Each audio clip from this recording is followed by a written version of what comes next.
YCP ప్రభుత్వాన్ని గద్దెదించే సమయం ఆసన్నమైందని ఈ 100 రోజులు ప్రతి జన సైనికుడు ఒక యోధుడు కావాలన్నారు గోపాలపురం జనసేన పార్టీ ఇన్ఛార్జ్ దొడ్డిగర్ల సువర్ణరాజు.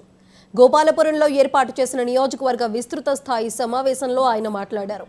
వ్యవస్థలను నిర్వీర్యం చేసే విధంగా జగన్ పాలన ఉందని, టికెట్లు ఇచ్చినా ఇవ్వకపోయినా ప్రజాపాలన కోసం ఉమ్మడి ప్రభుత్వాన్ని ఏర్పాటు చేస్తామని ఆయన తెలిపారు.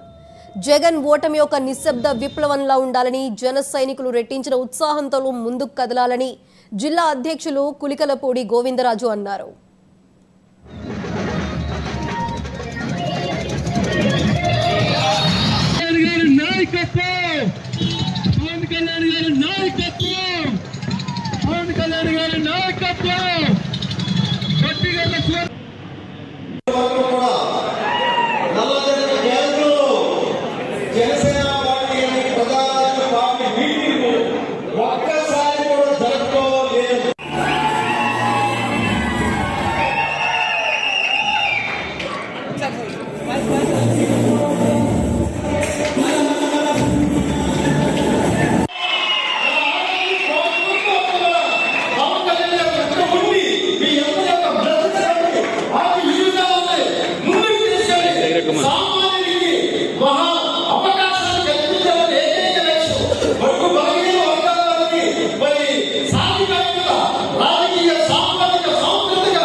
గ్రామ